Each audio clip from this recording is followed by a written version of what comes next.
پہلے یہ مہینہ حرمت والا مہینہ ہے اور یہ جگہ حرمت والی جگہ ہے. اے میرے صحابہ، ایک دوسرے کا مال، ایک دوسرے کی جان تمہارے اوپر ایسے ہی حرام ہے. حقوق العباد کا معاملہ اتنا اہم ہے میرے پیارے بھائیوں.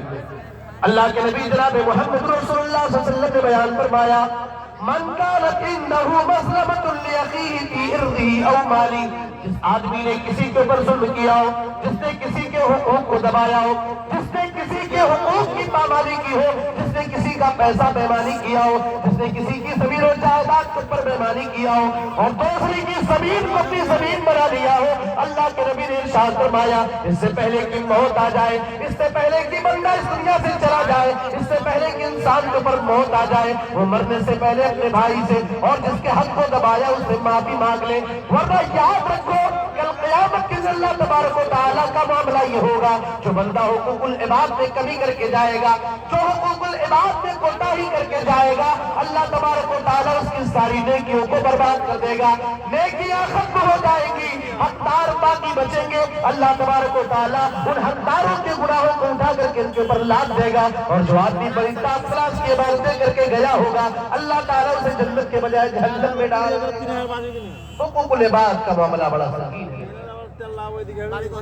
حقوق العباد کا معاملہ اتنا اہم ہے کہ میرے پیارے نبی جناب محمد رسول اللہ صلی اللہ علیہ وسلم سے کسی کے اوپر ظلم ہو جائے، آپ کسی کی زمین کو ہڑپ دیں، آپ کسی کو گالی دیں، آپ کسی کی عزت و ناموس پر خطرہ ڈالے، یہ اللہ کے نبی جناب محمد رسول اللہ صلی اللہ علیہ وسلم سے ممکن نہ تھا. مگر اس کے باوجود میرے پیارے نبی جناب محمد رسول اللہ صلی اللہ علیہ وسلم اپنی وفات سے چند دن پہلے منبر پہ آتے ہیں اور منبر پہ آنے کے بعد آپ کہتے ہیں، اللہم انما انا بشر، اے اللہ میں تیرا ایک بندہ ہوں، اے اللہ میں تیرا ایک انسان بندہ ہوں، اے اللہ وَأَيُّمَا رَجُلٍ مِّنَ الْمُسْلِمِينَ سَبَقْتُهُ أَوْ لَعَنْتُهُ أَوْ ظَلَمْتُهُ، اے پروردگار جس بھی مسلمان بندے کو میں نے گالی دیا ہے، اے اللہ اگر کسی مسلمان کو بے وجہ میں نے ستایا ہے، اے اللہ اگر کسی کے حقوق ہم نے مارے، اے اللہ فَجْعَلْهَا لَهُ زَكَاةً وَرَحْمَةً، اے اللہ اس چیز کو اس کے لیے زکات بنا دینا، اے اللہ اس چیز کو اس کے لیے رحمت ثابت کر دینا. بات کا معاملہ ہے. کیونکہ میرے پاس وقت بڑا کم ہے پیارے بھائیوں، میں معذرت چاہوں گا ذمہ داران سے. میرا اپنا معاملہ یہ نہیں ہوتا، میں بڑی سنجیدگی کے ساتھ آتا اور جاتا ہوں، لیکن جس ٹرین سے ہم کو جانا تھا اس ٹرین کا ٹکٹ کینسل ہوا اور آنند فانند ہم نے دوسرا ٹکٹ بنایا. جو ٹرین 11:35 پر کٹیہار سے ہے. ہمیں کل یوپی میں ایک پروگرام میں شریک ہونا ہے، بڑی مجبوریاں ہمارے سامنے ہیں، مگر اس کے باوجود آپ غور کریں. حقوق العباد کا معاملہ بڑا سنگین ہے. قرآن کریم کی آپ تلاوت کریں، اللہ تبارک و تعالیٰ نے حقوق العباد کے تعلق سے اپنے بندوں کو جو حقوق بیان کیے اس کو غور کریں آپ. اللہ تعالیٰ نے بیان فرمایا وَاعْبُدُوا اللَّهَ وَلَا تُشْرِكُوا بِهِ شَيْئًا، اللہ کی عبادت کرو وَلَا تُشْرِكُوا بِهِ شَيْئًا، اور اللہ کی عبادت میں کسی اور کو شریک نہ ٹھہرانا.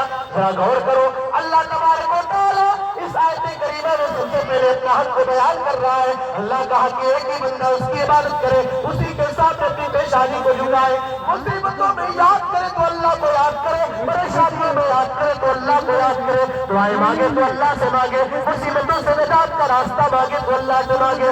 وَاعْبُدُوا اللَّهَ وَلَا تُشْرِكُوا بِهِ شَيْئًا. اللہ تبارک و تعالیٰ اپنے بندوں کے حقوق میں پہلا یہ بیان فرما رہا ہے، اپنی عبادت کرو. اپنی عبادت کے بعد اللہ کہتا ہے اپنے ماں باپ کے ساتھ تم اس سے سلوک کرتے رہنا، ماں باپ کی خدمت کرنا. اللہ قرآن میں فرماتا ہے وَقَضَىٰ رَبُّكَ أَلَّا تَعْبُدُوا إِلَّا إِيَّاهُ وَبِالْوَالِدَيْنِ إِحْسَانًا. اے دنیا والوں، تیرے رب نے یہ فیصلہ کر دیا ہے اللہ کے علاوہ کسی اور کی عبادت نہ کرنا، اپنے ماتا پتا کے ساتھ اس میں سلوک کرنا. إِمَّا يَبْلُغَنَّ عِندَكَ الْكِبَرَ أَحَدُهُمَا أَوْ كِلَاهُمَا فَلَا تَقُل لَّهُمَا أُفٍّ وَلَا تَنْهَرْهُمَا. اگر تمہارے ماں باپ میں سے کوئی ایک یا دونوں بڑھاپے کی عمر کو پہنچ جائے فَلَا تَقُل لَّهُمَا أُفٍّ، تو اپنے ماں باپ کو برا بھلا نہ کہنا. وَقُل لَّهُمَا قَوْلًا كَرِيمًا، ان سے بڑی محبت کے ساتھ، بہت پیار کے ساتھ ان سے بات کرتے رہنا. وَاخْفِضْ لَهُمَا جَنَاحَ الذُّلِّ مِنَ الرَّحْمَةِ، عاجزی اور انکساری کے بازو کو جھکائے رہنا. وَقُلْ رَبِّ ارْحَمْهُمَا كَمَا رَبَّيَانِي صَغِيرًا، اور جب تم اللہ کے ساتھ میں دعاؤں کے لیے ہاتھ اٹھانا، جب بھی تم اللہ سے دعا مانگنا تو تم یہ دعا کرتے رہنا رَبِّ ارْحَمْهُمَا كَمَا رَبَّيَانِي میرے ماں باپ پر تو ایسے ہی رحم کرنا، اے اللہ میرے ماں باپ پر ایسے ہی رحم کرنا جیسے بچپن میں میرے ماں باپ نے مجھے پالا تھا۔ میرے نوجوان ساتھیوں، میں آپ سے کہنا چاہتا ہوں، ماں نے بڑی تکلیفیں برداشت کی ہے، ماں نے اپنی اولاد کے لیے بہت کچھ برداشت کیا ہے، اپنی نیند کو برباد کیا ہے، اپنے چہرے سکون کو برباد کیا ہے۔ ماں بھوکی رہتی اپنی اولاد کو کھلایا کرتی ہے، باپ اپنی اولاد کے لیے صبر کی صحبتوں کو برداشت کرتا ہے، دھوپ کی تماشت کو برداشت کرتا ہے، وہ محنت کرتا ہے، وہ مزدوری کرتا ہے۔ اس سے میرے نوجوانوں، اگر تمہارے ماں باپ پورے ہو جائے، اللہ تمہیں جوان بنا دے اور تمہارے ہاتھ میں تمہارے بازو میں طاقت آ جائے، اپنی طاقت کا غلط استعمال نہ کرنا، اپنی بیوی کو پا جانے کے بعد اپنی ماں کو نہ ستانا، اپنی ماں کو برا بھلا نہ کہنا۔ اے میرے پیارو، تمہاری ماں نے بہت کچھ جہاں قربان کیا ہے، وہی بہت ساری تکلیفوں کو بھی برداشت کیا ہے۔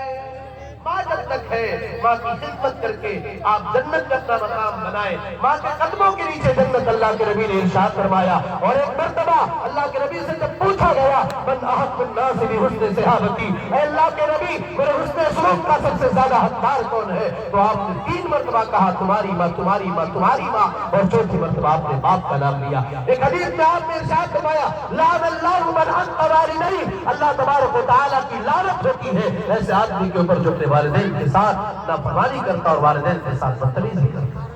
جب تک ماں باپ باحیات ہے تب تک آپ ان کی خدمت کریں، ان کی دعائیں لیں اور جنت میں اپنا مقام بنائیں۔ رضا رب برضا الوالد، اللہ تب راضی ہوگا جب آپ کے والدین آپ سے راضی ہوں گے۔ اور اگر ماں باپ کا انتقال ہو جائے، ماں باپ اس دنیا سے چلے جائے، تو جب دعائیں کرے تو اللہ تعالیٰ سے دعائیں مانگے، اے اللہ میری ماں باپ کو معاف کر دے، میری ماں کو معاف کر، میرے باپ کو معاف کر۔ اگر آپ کے ماں باپ اس دنیا کے اندر باحیات ہیں تب بھی اپنے ماں اور باپ کے حق میں آپ زکات دیں، خیرات دیں، ان کی راہ میں صدقات و خیرات کریں۔ اور ماں باپ کے انتقال کے باوجود وہ اس دنیا سے اگر جا چکے ہیں، اولاد اگر ان کے حق میں صدقہ کرتی ہے، اللہ تبارک و تعالیٰ ان کے صدقے کو قبول فرماتا ہے۔ آپ کے ماں باپ نے بڑی محنتیں کی ہے، اپنے ماں اور باپ کے لیے اپنے دل کے دروازوں کو کھولو اور بہا کر کے اللہ تعالیٰ کے اس گھر کے لیے، اس مدرسے کے لیے جہاں قوم کے طلبہ پڑھتے ہیں، جہاں قرآن کریم کی تعلیم دی جاتی ہے۔ اور آج کئی حفاظ نے الحمدللہ اپنے سینے میں قرآن کریم کی آیات کو اور قرآن کریم کی صورتوں کو محفوظ کیا ہے۔ آپ اس دینی ادارے کی تعمیر و ترقی کی خاطر، اس کو آگے بڑھانے کی خاطر، اپنے نوجوانوں کی خاطر آپ دل کھول کر کے تعاون فرمائیں اور ماں باپ کے لیے سب کے جاریہ بنائیں، اپنے لیے بھی اپنے ماں باپ۔ تو پہلا وَاعْبُدُوا اللَّهَ وَلَا تُشْرِكُوا بِهِ شَيْئًا وَبِالْوَالِدَيْنِ إِحْسَانًا وَبِذِي الْقُرْبَىٰ، قریبی رشتے داروں کے حق کو بھی ادا کرو۔ اللہ تعالیٰ ایک جگہ ارشاد فرماتا ہے وَآتِوا ذِا الْقُرْبَىٰ حَقَّهُ، جو تمہارے قریبی رشتے دار ان کے حق کو ادا کیا کرو۔ اللہ کے نبی جناب محمد رسول اللہ صلی اللہ علیہ وسلم نے بیان فرمایا من كان يؤمن بالله واليوم الآخر فليصل رحمه، جو اللہ پر ایمان رکھتا ہو، جو قیامت کے دن کے اوپر ایمان رکھتا ہو، چاہیے کہ رشتوں کو جوڑا کرے، وہ صلہ رحمی کرے۔ یاد رکھنا، اگر آپ صلہ رحمی کرو گے، اگر آپ رشتہ داروں کو جوڑو گے، اگر آپ رشتہ داروں سے تعلقات قائم کرو گے، اللہ کے نبی نے ارشاد فرمایا من احب ان يبسط له برزقه وان ينسأ له بأثره فليصل رحمه، جو چاہتا ہو اللہ اس کی روزی روٹی میں برکت دے دے، جو چاہتا ہو اللہ تعالیٰ اس کی عمر میں برکت دے دے، تو چاہیے کہ صلہ رحمی کرے، رشتوں کو آپ جوڑیں۔ رشتوں کو جوڑنے کا مطلب کیا ہے؟ اللہ کے نبی جناب محمد رسول اللہ صلی اللہ علیہ وسلم نے دوسری حدیث میں فرمایا لیس الواصل بالمکافی ولکن الواصل الذی اذا قضیت رحمہ وصلها، بدلے میں صلہ رحمی کرنے والا، کسی کے ساتھ بدلے میں رشتوں کو جوڑنے والا حقیقت میں صلہ رحمی کرنے والا نہیں ہے، بلکہ حقیقی صلہ رحمی کرنے والا وہ ہے ولکن الواصل الذی اذا قضیت رحمہ وصلها، جب رشتے دار رشتے کو کاٹے تو یہ رشتوں کو جوڑنے پر تلا ہو جائے اور رشتوں کو جوڑے۔ اور آگے بڑھیے والمسکین، مسکینوں کے حقوق کا خیال کریں۔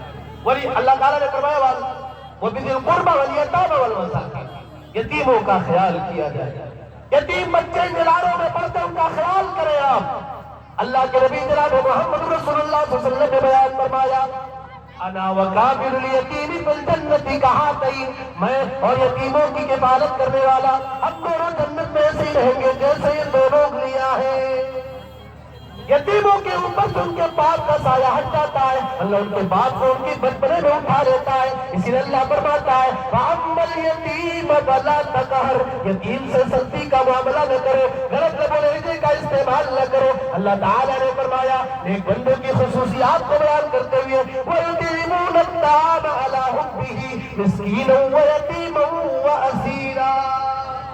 اللہ کے بہترین بندے وہ ہوتے ہیں جو اللہ کی محبت میں مسکینوں کو کھلاتے ہیں، یتیموں کو کھلاتے ہیں اور قیدیوں کو کھلایا جاتے ہیں۔ اور وہ لوگ جو یتیموں کے حقوق کو کھا جاتے ہیں، جو یتیموں کے حقوق کو دباتے ہیں، ان کے بارے میں اللہ نے قرآن میں ارشاد فرمایا ان الذین یاکلون اموال الیتامی ظلما انما یاکلون فی بطونہم نارا۔ جو یتیموں کا مال ظالمانہ طور پہ ہڑپ لیتے ہیں وہ اپنے پیٹ کے اندر جہنم کی آگ کو بھر رہے ہیں۔ تو مسکینوں کا خیال ہے۔ اور آگے اللہ نے کہا ایک اور حق ہے، پڑوسی کا حق ہے، پڑوسیوں کے حقوق کا خیال کیا جائے۔ اللہ کے نبی جناب محمد رسول اللہ صلی اللہ علیہ وسلم نے اسی حدیث میں بیان فرمایا جس کو میں نے پہلے پڑھا، آپ نے کہا من کان یؤمن باللہ والیوم الآخر فلا یؤذی جارہ، جو اللہ کے اوپر ایمان رکھتا ہو، جو قیامت کے دن کے اوپر ایمان رکھتا ہو، فلا یؤذی جارہ، وہ اپنے پڑوسی کو تکلیف نہ دے، پڑوسی کو تکلیف نہ دے۔ عبداللہ بن عمر رضی اللہ تعالیٰ عنہ سے روایت ہے، کہا کہ اللہ کے نبی صلی اللہ علیہ وسلم نے بیان فرمایا ما زال جبریل یوصینی بالجار حتی ظننت انہ سیورثہ۔ جبریل علیہ السلام مسلسل مجھے پڑوسی کے بارے میں وصیت کرتے رہے، یہاں تک کہ میں نے یہ گمان کیا اور یہ خیال کیا کہ کہیں ایسا نہ ہو کہ آپ پڑوسی کو وارث بنایا۔ ایک عورت تھی ان فلانۃ تذکر من کثرۃ صلاتها وصیامها وصدقتها، ایک عورت جس کے کثرت تلاوت، کثرت نماز، کثرت صدقات و خیرات کا تذکرہ کیا گیا، مگر معاملہ یہ ہے عبادت تو خوب کر رہی ہے لیکن غیر انہا تؤذی جیرانہا بلسانہا۔ غلطی کیا ہے؟ عبادتیں ٹاپ کلاس کی کر رہی ہے، کمی کیا ہے، کوتاہی کیا ہے؟ کمی یہ ہے کہ اپنی زبان سے اپنے پڑوس کو تکلیف پہنچاتی ہے۔ اللہ کے نبی نے ارشاد فرمایا وہ جہنم میں جائے گا۔ اس کے برعکس ایک ایسی عورت جو نماز کم پڑھتی ہے، صدقہ کم دیتی ہے، زکوٰۃ کم دیتی ہے، اور اس کے بارے میں بتایا گیا کہ پڑوسی کے ساتھ اس کا معاملہ اچھا ہے، اللہ کے نبی نے فرمایا کہ پھر جنت، وہ جنت میں جائے گی۔ آپ نے ارشاد فرمایا کم من جار متعلق بجارہ یوم القیامہ، کتنے پڑوسی ایسے ہوں گے جن کا معاملہ قیامت کے دن ایک پڑوسی سے جڑا ہوا ہوگا۔ آپ نے بیان فرمایا لا يدخل الجنت من لا یأمن جارہ بوائقہ، ایسا آدمی جنت میں داخل نہیں ہوگا جس کا پڑوسی اس کی تکلیف سے محفوظ نہ رہے۔ حقوق العباد ایک لمبی فہرست ہے، ان حقوق کا خیال ہے۔ اور آپ آگے بڑھیں، حقوق العباد میں ایک اہم حق ہماری بیویوں کے ساتھ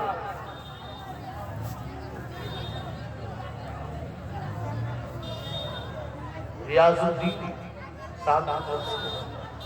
اللہ تعالیٰ قبول فرمائے، اللہ تعالیٰ کاروبار میں، عمر میں، گھر مکان میں، بال بچوں میں خیر و برکت عطا فرمائے۔ آئیے تعاون کر دیں آپ لوگ، اللہ کے گھر کے لیے تعاون کریں، دینی اداروں کے لیے تعاون کریں، قرآن کریم کی تعلیم کا عام جہاں سے ہو، قرآن کریم کی تعلیم کو جہاں سے عام کیا جائے وہاں آپ دل کھول کر کے تعاون کریں۔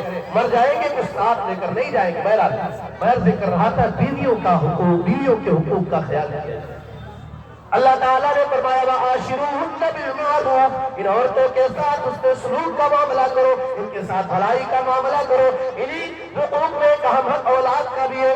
اگر اللہ تعالیٰ نے انسان کو کئی اولاد دیا ہے، کئی بیٹوں سے نوازا، کئی بیٹیوں سے نوازا، تو ان کے درمیان بھی انصاف کیا جائے۔ حضرت نعمان بن بشیر ہے، ان کے والد ان کے حق میں کچھ دینا چاہتے ہیں، ایک بات دینا چاہتے ہیں، اللہ کے نبی کے پاس آتے ہیں، اے اللہ کے نبی میں اپنے بیٹے کو یہ بات دینا چاہتا ہوں۔ آپ نے پوچھا کیا تم نے اپنی بقیہ اولاد کو دیا ہے؟ کہا نہیں۔ آپ نے بیان فرمایا اتقوا اللہ وعدلوا بین اولادکم، تم اللہ سے ڈرو اور اپنی اولاد کے درمیان انصاف کرنا، اپنی اولاد کے درمیان انصاف کرتے ہیں، ان کے حقوق کو نہ دبائیں۔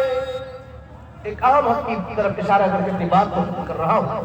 حقوق العباد سے ایک اہم حق ہماری بہنوں اور بیٹیوں کا، ان کے مال کو باطل طریقے سے نہ کھایا جائے۔